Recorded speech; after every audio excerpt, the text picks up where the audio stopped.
Welcome back friends. तो कैसे हैं आप लोग गाइस? कुछ दिन पहले मैं अपने दोस्त से बात कर रहा था, तो मैं सोचा कि यार ये किसकी फ़ोटो लगाया है। तो मैं इस पे गौर किया। मैं सोचा कि हाँ, चलो इसी पे एनिमे लाया जाता है और एक्सप्लेन किया जाता है। तो लेट्स बिगिन। एनिमे की शुरुआत एक शांत से दिखने वाले लड़के क्योताका अयानो कोजी से होती है, जो कि अपने नए school the Tokyo Metropolitan advance nursing high school जा रहा था। बस में बैठे हुए अयानो कोजी देखता है कि एक सुनहरे बाल वाली लड़की किसी भी स्टूडेंट से अपनी सीट छोड़ने को कहती है, ताकि एक बूढ़ी महिला आराम से बैठकर सफर कर सके। ज्यादातर बच्चे अपनी सीट छोड़ने से मना कर देते हैं, हालांकि खुशकिस्मती से एक महिला अपनी सीट छोड़ देती है और उनका सफर जारी रहता है। अयानो कोजी अपने नए स्कूल पहुंच जाता है और अपनी क्लास की ओर जाने लगता है, लेकिन रास्ते में उसे एक लड़की रोक लेती है और पूछती है कि वो बस में उसे क्यों घूर रहा था। अयानो कोजी से शांति से बताते कि वो केवल उस तरफ देख रहा था और कुछ नहीं। लड़की बड़बड़ाते हुए खुद को ऊंचा दिखाने के लिए बकवास करती है और अयानो कोजी उसके चुप होने का इंतजार करता है ताकि वो अपनी क्लास में जा सके। असल में टोक्यो मेट्रोपॉलिटन हाई स्कूल एक प्रेस्टिजियस स्कूल है जो कि ग्रेजुएशन के बाद 100% जॉब दिलाने की डींगे हाँकता है, और ये भी बोला जाता है कि उसमें सिर्फ जापान के सबसे अच्छे स्टूडेंट्स ही एडमिशन ले पाते हैं। अयानो कोजी बाकी बच्चों के साथ स्टूडेंट काउंसिल प्रेसिडेंट की वेलकमिंग स्पीच सुनने जाता है। उसे सुनते ही अयानो कोजी को पता चलता है कि वो उसी लड़की की क्लास में है जो उसे गेट पर मिली थी। इससे भी ज्यादा दुख की बात तो ये थी कि उनकी सीट अगली बगल थी। ओरिएंटेशन के बाद अयानो कोजी क्लास 1D के स्टूडेंट्स क्लास में इकट्ठा हो जाते हैं और अपने इंट्रोडक्शन देने के लिए क्लास टीचर के आने का इंतजार करते हैं। सभी उनके आने का वेट कर ही रहे होते हैं कि तभी एक लड़का उन सभी को खुद को इंट्रोड्यूस करने को बोलता है, ताकि उन्हें दोस्त बनाने में आसानी हो। सभी लोग अपने अपने बारे में बताना शुरू कर देते हैं और अयानो कोजी सोचता है कि अपनी बारी आने पर वो क्या बोलेगा। वो सोचता है कि शायद वो क्लास में पहले ही दिन अपना मजाक न बना ले, क्योंकि उसमें बाकियों की तरह कुछ खास नहीं है। जब उसकी बारी आती है तो अयानो कोजी एक रूखा सूखा सा इंट्रो देता है और अपनी बोरिंग लाइफ के बारे में सभी को बताता है। हालांकि स्टूडेंट्स इतना बोलने के लिए भी उसकी तारीफ करते हैं और उसके लिए तालियां बजाते हैं। उसी वक्त उनकी क्लास टीचर अंदर आ जाती है और खुद का नाम सेबेस्टियस से बताती है और स्टूडेंट्स में स्कूल की रूल बुक की कॉपीज बंटवा देती है। उसके बाद वो उन्हें स्कूल के रूल समझाती हुई बताती है कि वो स्कूल डॉम में रहेंगे और बिना परमिशन के वो स्कूल प्रेमिसेस से बाहर नहीं जा सकते। हालांकि चिंता की कोई बात नहीं है, क्योंकि स्कूल में वो सभी चीज़ें मौजूद थी जो कि उनकी उम्र के बच्चों को आमतौर पर चाहिए होती हैं, जिसमें एंटरटेनमेंट के लिए सिनेमा और टहलने के लिए पार्क्स भी मौजूद हैं। आगे से स्टूडेंट्स को उन पैसों के बारे में बताती है जो वो स्कूल के अंदर खर्च करेंगे। हर स्टूडेंट को स्कूल के अंदर सामान खरीदने के लिए 1 लाख पॉइंट्स हर महीने दिए जाएंगे। क्लास के बाद अयानो कोजी कुछ ज़रूरत का सामान खरीदने के लिए कैंपस में मौजूद सुपरमार्केट जाता है। वहाँ वो पहले वाली उसी दबंग लड़के से मिलता है। अयानो कोजी उसका नाम पूछता है और वो बताती है कि वो होरिकिता सुजुमे है। वो देखता है कि इतने सारे पॉइंट्स होने के बावजूद होरिकिता सबसे सस्ते सामान खरीद रही है। उसे बातचीत करने की कोशिश करता है, लेकिन वो उसे इग्नोर करती रहती है, ये बोलते हुए कि उसे दोस्तों की कोई ज़रूरत नहीं है। तभी वो किसी को बहुत जोर से चिल्लाते हुए सुनते हैं, और जब वो देखने जाते हैं तो उन्हें पता चलता है कि उन्हीं की क्लास का लड़का सूडो है, जो कि अपने गुस्से के चलते क्लास सी के बच्चों से झगड़ रहा था। अयानो कोजी झगड़े को रोक देता है और अपने रास्ते चला जाता है। कुछ दिनों बाद अयानो कोजी की क्लास के बच्चे ग्रुप बनाना शुरू कर देते हैं। तभी उसे एहसास होता है कि उसे दोस्त बनाने बिल्कुल भी नहीं आते। वो क्लास के बाहर टहलने जाता है तो वहाँ उसे वही सुनहरे बाल वाली लड़की कुशिदा मिलती है, जो कि उससे बात करना चाहती थी। उसे सुजुमे के बारे में पूछना चाहती थी, क्योंकि वो होरिकिता को अपना दोस्त बनाने की कोशिश कर रही थी। क्लासेस जारी रहती है और से के साथ की आखिरी क्लास के बाद सुजुमे अयानो कोजी को बताती है कि से उन पर जरी सी भी सख्ती नहीं बरत रही है, क्योंकि उसके पढ़ाते वक्त स्टूडेंट्स पर ध्यान तक नहीं देते, और इसके बावजूद वो उन्हें कुछ नहीं बोलती है। अयानो कोजी से साथ में कैफे चलने को बोलता है और सुजुमे उसकी बात मान लेती है। वहाँ पहुंचने पर वो एक खाली टेबल पर बैठ जाते हैं कि तभी कुशिदा अपनी सीट छोड़कर उनके पास सुजुमे से बात करने के लिए आ जाती है। सुजुमे को कुशिदा के उसके नजदीक आने में कुछ गड़बड़ लगती है, इसलिए वो उठकर वहां से जाने लगती है। कुशिदा उससे उसकी दोस्त बनने की विनती करती है, लेकिन होरिकिता साफ मना कर देती है और वहां से चली जाती है। डॉम वापस जाते वक्त अयानो कोजी को पता चलता है कि कुशिदा की दोस्ती दूसरे क्लास के बच्चों से भी है। वो पॉइंट सिस्टम के बारे में बातें करते हैं और ये भी कि हर महीने उन्हें कितने पॉइंट्स खर्च करने के लिए दिए जाते हैं। उस रात अयानो कोजी सोचता है कि उसके क्लासमेट्स ने अभी तक कितने सारे पॉइंट्स खर्च कर दिए होंगे। वो ये भी सोचता है कि उन्हें पॉइंट्स की कोई परवाह ही नहीं है। अगले दिन एक नए महीने की शुरुआत होती है, इसका मतलब उन्हें नए पॉइंट्स भी मिलेंगे। सही गलत से क्लास में आती है, स्टूडेंट से उसकी क्लास में ध्यान न देने का बदला लेती है। वो उन्हें बताती है कि स्कूल क्लास टीचर के रिमार्क से ही बच्चों को पॉइंट्स देता है। वो उन्हें यह भी बताती है कि उसने कोई भी रिमार्क नहीं दिया है, इसका मतलब उन्हें इस महीने एक भी पॉइंट नहीं मिलेगा। क्लास डी के स्टूडेंट्स न्यूज़ सुनकर शॉक हो जाते हैं और मन हल्का करने के लिए पूल में नहाने चले जाते हैं। सुजुमे अयानो कोजी के पास जाकर बैठती है और वो दोनों कुशिदा के पॉम पॉम को घूरते हैं, जो कूदने की वजह से उछल रहे थे। होरिकिता अयानो कोजी से एस सिस्टम के बारे में बात करती है, जिससे स्टूडेंट की पढ़ाई को लेकर उनकी परफॉर्मेंस और एटीट्यूड के बेसिस पर उन्हें क्लास ए से डी तक डाला जाता है। एडमिशन के समय हर बच्चे को 100 पॉइंट दिए जाते हैं, जो उनकी हरकतों से ऊपर नीचे होते हैं। महीने के आखिर में उनकी क्लास डी को उन्हीं की बेपरवाह हरकतों की वजह से 0 पॉइंट दिए गए हैं। उन्हें वो फिर से कमाने के लिए क्लास के सभी स्टूडेंट्स को टेस्ट और एग्जाम देने पड़ेंगे, और स्कूल को ये दिखाना होगा कि वो उन पॉइंट्स के लायक है। अयानो कोजी उसे याद दिलाता है कि वो भी उन्हीं में से एक है, और अगर उसे आगे निकलना है तो उसे सभी के साथ मिलकर काम करना पड़ेगा। होरिकिता अयानो कोजी के शरीर को देखती है और पूछती है क्या वो स्पोर्ट्स खेलता है, जिस पर वो मना कर देता है। तभी कुशिदा पूल से बाहर आ जाती है और सुजुमे से उसके साथ स्विम करने को कहती है, लेकिन सुजुमे फिर से मना करके वहां से चली जाती है। क्लास का रैप सभी को बुला लेता है और उनसे बोलता है कि अगर उन्हें और पॉइंट्स चाहिए तो सभी को साथ मिलकर काम करना पड़ेगा। सुजुमे पूल की दूसरी तरफ से खड़े होकर वो सब देख रही होती है। थोड़ी दूर पर स्टूडेंट काउंसिल का प्रेसिडेंट 2 क्लासेस के स्टूडेंट्स को 940 पॉइंट्स स्कोर करने के लिए बधाइयां देता है।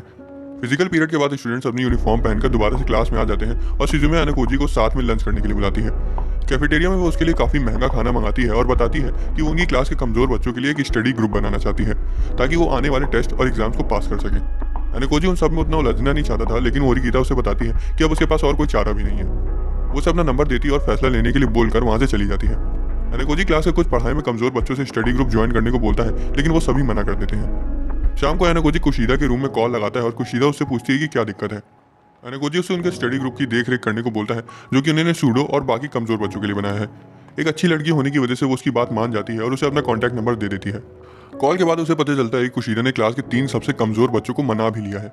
वो होरिकीता को कॉल करके पूछता है कि क्या वो कुशीदा को उन्हें पढ़ाने देगी, लेकिन वो साफ मना कर देती है। कुशीदा को उसके बारे में पता चल जाता है और वो कुछ करने का सोचती है। अगले दिन आनाकोजी, सुजुमे और कुशीदा उन तीनों कमज़ोर बच्चों से लाइब्रेरी में मिलते हैं। जैसा कि होना ही था, सुजुमे उन सभी को उनकी सच्चाई बता देती है जो उनसे सहन नहीं होती और वो वहाँ से उठकर चले जाते हैं। उनके जाने के बाद सुजुमे आनाकोजी और कुशीदा की मदद मांगने के लिए पछताती है। कुशीदा भी उठकर वहाँ से जाने लगती है और बोलती है कि वो कुछ करने की कोशिश करेगी। ये सुनकर सुजुमे को अपनी बेइज्जती महसूस होती है, इसलिए वो कुशीदा से उसके असली मकसद के बारे में पूछती है, जिस पर कुशीदा रोते हुए वहाँ से चली जाती है।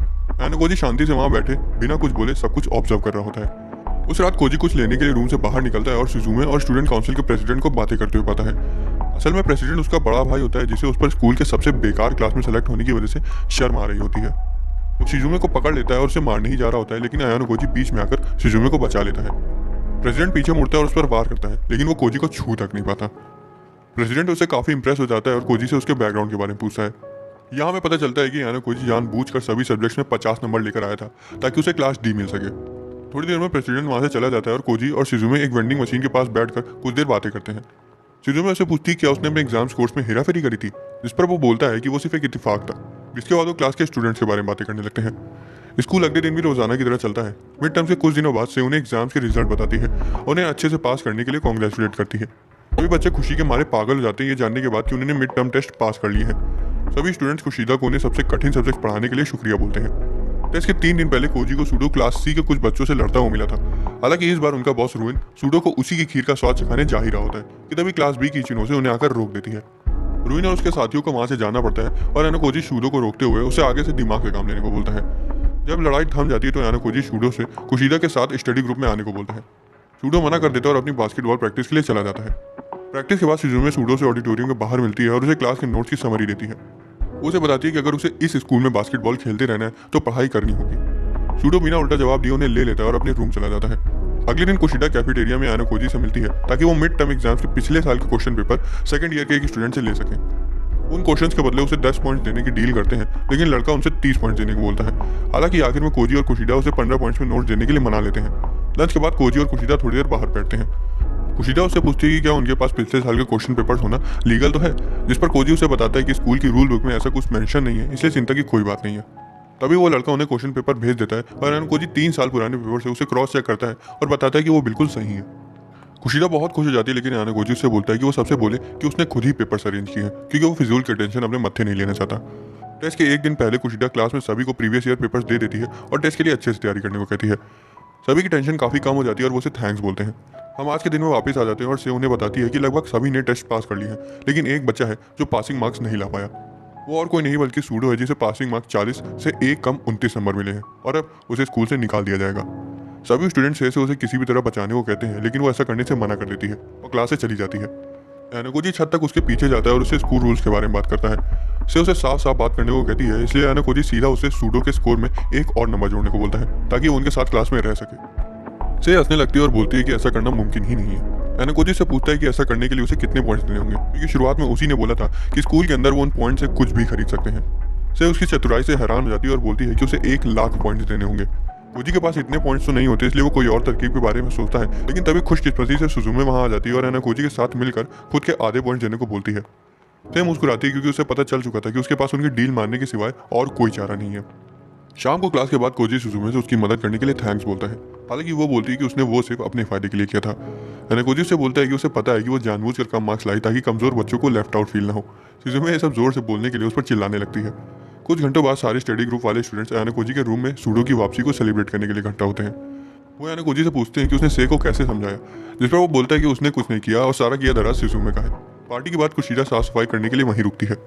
जाने से पहले कुशिदा कोजी से पूछती है क्या उसे शिजुमे पसंद है, जिस पर वो बोलता है कि वो सिर्फ उसकी बगल की सीट में बैठने वाली एक लड़की के सिवाय और कुछ नहीं है। कुशिदा शुक्रिया बोलकर वहां से चली जाती है। वो ज्यादा दूर जा पाती उससे पहले कोजी देखता है कि वो अपना फोन धोखे से वहीं भूल गई है। वो उसे वापस करने के लिए उसके रूम तक जाता है, लेकिन वो उसे वहां नहीं मिलती। वो बाहर जाता है तो उसे किसी की जोर से चिल्लाने की आवाजें आती है। तभी वो कुशिदा को रेलिंग पर तेजी से लाते मारते हुए शिजुमे को गालियां देते हुए सुनता है। कुशिदा समझ जाती है कि वहां कोई मौजूद है, इसलिए आना कोजी खुद ही बाहर आ जाता है।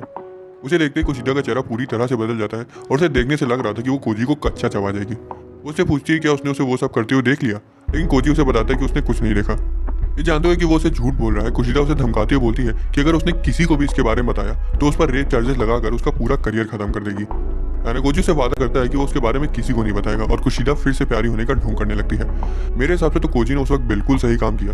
दोस्तों, अगर आपके साथ कोई लड़की ऐसा करे तो आप क्या करेंगे, कमेंट्स में लिखकर जरूर बताना।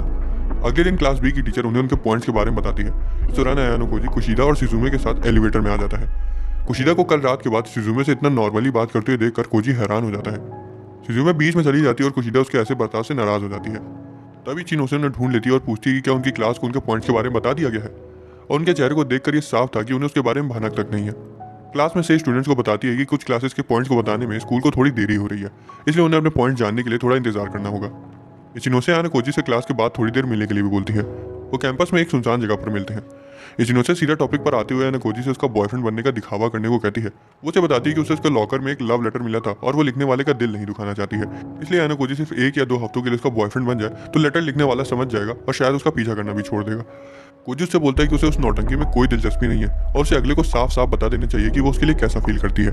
तभी शिगोरो, जिस लड़की ने इचिनोसे को लेटर लिखा था, वहां आ जाती है और कोजी उन दोनों को अकेले में बात करने देने के लिए वहां से चला जाता है। बाद में शिगोरो रोते हुए वहां से भाग जाती है क्योंकि इचिनोसे ने उसे रिजेक्ट कर दिया था। इचिनोसे मुस्कुराते हुए वहां से बाहर आती है और उसकी मदद करने के लिए आना कोजी को शुक्रिया बोलती है।